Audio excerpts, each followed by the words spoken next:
Sasa kibaya zaidi kama nilivyotangulia kueleza ni kwamba mashekhe wa mijini na vijijini, waalimu wa mijini na vijijini, maduat walinganizi wa dini wa mijini na vijijini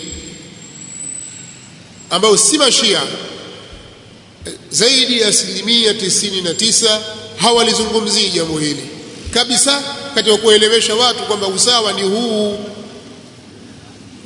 kwa sababu wenyewe hawataki matatizo na watu. Sisi hatutaki matatizo na watu, asijakaingizwa katika orodha ya watu ambao wanaonekana ni wakorofi, kazi yao kuwasema sema watu.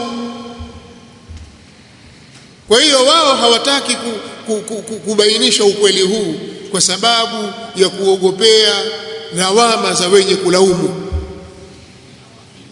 Ukitazama wako watu wengi maslaki yao ni hiyo, hawapendi kulaumiwa hata katika jambo la haki, maadamu jambo hilo halina maslahi na wao ya kidunia, basi hawako tayari wao kulaumiwa. Kwa hiyo wanaamua kukaa kimya, na hili ni jambo baya kabisa katika dhulma kubwa inayofanywa na walinganizi wanaojua ukweli ulivyo na wanaiona hatari inayoelekea. Ni wao kukaa kimya, wasizungumzie jambo hili kwa haki na uadilifu na ilmu na maarifa. Ni jambo baya kabisa. Kwa ndio wao wakasikia kimya. Sasa kinapokaliwa kimya, wakizungumza watu wengine wasiojua, wanaona hii ndio haki. Kama sio haki, mbona wale hawasemi?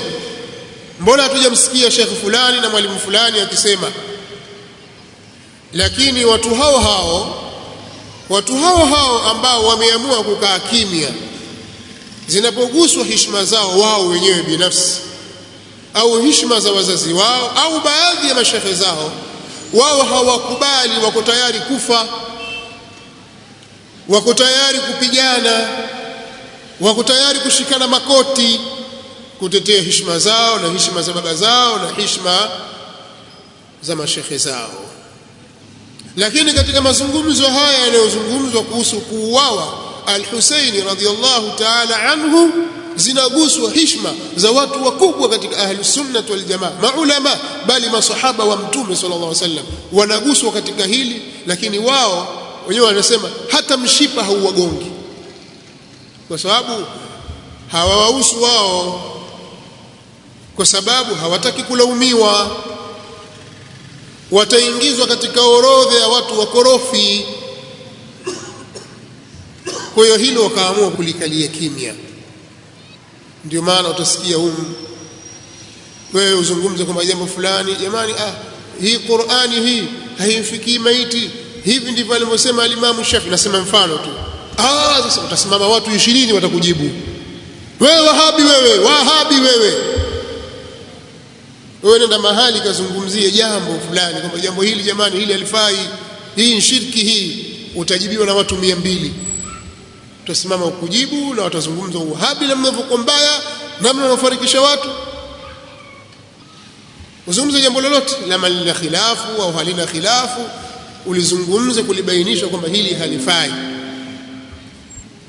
Lakini haya mambo kama haya ambayo ni mambo ya hatari katika mujtama, wao hayawahusu bwana, bali wao wanaungana na wale katika kujionyesha kwamba wao hawana shida na matatizo na watu. Wao wanaungana na wale katika mambo yao, watahudhuria katika mirjani zao na sherehe zao za Muharram, wataalikwa, watakwenda. Bwana mwaliko maalum, waalikwa, atavaa kanzu yake na koti lake na maruma, huyo atakwenda huko. Na akipewa nafasi ya kuzungumza, baadhi yao wakipewa nafasi ya kuzungumza watazungumza, bali na wao wakiwa na shughuli zao watawaita, watahudhuria na vilemba vyao na majoho yao, watakuja kuonyesha kwamba jambo lao wao ni moja. Sasa watu kama hao tusiwatarajie kwamba watasimama kulibainisha jambo hili kwa haki na uadilifu hata siku moja. Na wengine hujinasibu na sunna, lakini kwa dhaifu waliokuwa nayo hawatoi nafasi ya kulizungumza jambo hili. mpaka waguswe wao heshima zao. Ukitaka kujua kwamba yeye ni mkali, mwambie wewe umekula pesa za Waislamu, umtamsikia habari zake. Na yeye kweli amekula, lakini utasikia habari zake. Haiko tayari kukaa kimya, atatetea heshima yake. Sasa jamani, heshima ya masahaba wa Mtume sallallahu alaihi wasallam inalingana heshima zetu. Wengine wakwambia sisi tushazungumza mambo hayo zamani. Zamani ipi? Kuna watu walikuwa hawajazaliwa walipozungumza wewe.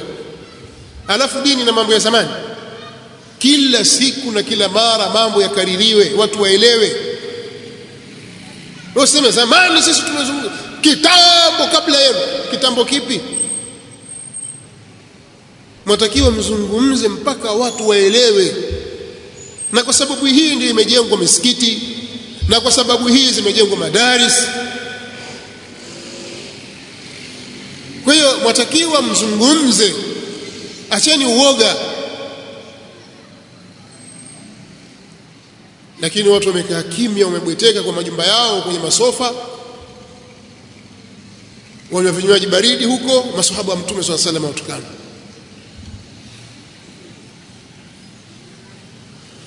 Wengine wamekaa maskani tu wazungumza, wengine wazungumza mpira.